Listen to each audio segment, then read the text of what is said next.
Hi friends, happy Friday. It is September 11th on this Friday evening. Let's find out what's going on with Troy and the gang on Writing Chance, Chapter 7. Dre ran things at the barn.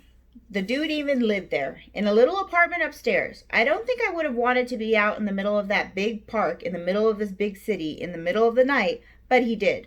All these old houses and big statues, I'd be afraid they would come alive or something. Dre was always real busy, but he stopped to talk to me and Foster when he saw us standing over by the field where they practiced polo. We were watching two of the players, Willie and little Keith on their horses hitting a ball around. You see what they're doing, right? Dre put the bucket of grain he was carrying down on the ground. Yeah, moving the ball down the field to try to make a goal, said Foster. Look how they keep bumping into each other even while they're riding. Oh, if you like to get physical, try polo, said Dre. I leaned against the railing. We don't really know the game. I didn't know it before I started coming here either. He pointed down to the ground with his two index fingers. This place got me started. Then I played in college too. You can play polo in college? Foster asked. Depends on the school.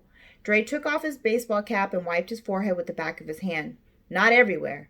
How come nobody ever heard of it? I said. I really wanted to ask him how he came to be living with all these animals, but I didn't. It costs money, that's why. You got to know how to ride, and you have to have access to horses. Yeah, in hoops, all you need is the ball, I said, and the hoop.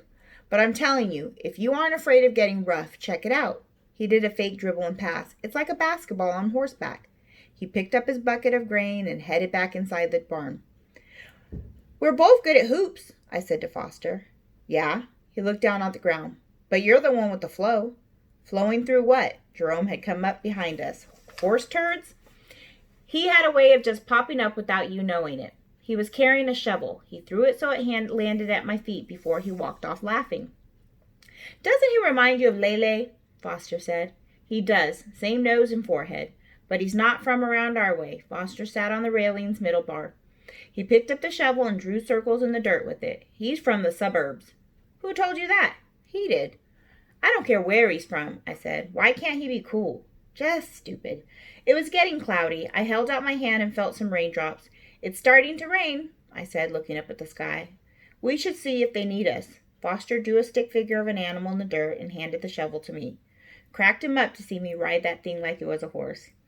I wanted to see how the horses would act in the rain since they didn't have umbrellas, but it only rained a few drops before it cleared back up.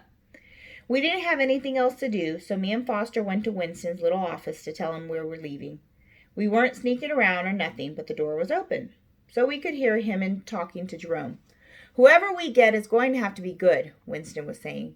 We heard a chair scrape against the floor like something was getting up. Yeah, it's too bad Marcus is moving away before the exhibition match, Jerome added. He's almost as good as me. Well, the sooner we get another person on the team, the better. Sounded like Winston turned off the computer just as Foster raised his hand to knock on the door. Jerome must have been standing right there because he snatched the door wide open. We're leaving, Foster said. Don't get into any trouble on your way home, Jerome said as he had said something. Okay, said Winston. See you tomorrow at 8. We nodded and turned around just as Dre came on the side door, leading this real spunky little horse.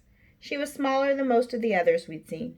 Winston got up from his desk and came out into the hallway to get a better look at her. How's she doing? He asked. She was reddish-brown with a mane the same color. The mane had been trimmed so it was real short, and the tail was braided like a girl's hair. You know magic, Dre said, moving his hand over her shoulder. Always ready to go. This horse, I don't know how you say it, she moved like she said she had somewhere place to go. You know, like she had her mind set on something. Magic's a polo pony, Winston said to me and Foster. Highly spirited and kick butt, said Jerome. Winston cut his eyes at Jerome. I wouldn't have used that word, he said, but she's a horse that's been trained specifically for polo. They all looked at Magic like she was their little baby daughter. Felt like me and Foster were on the outside looking in. I wanted to be on the inside. I liked that little horse's fire.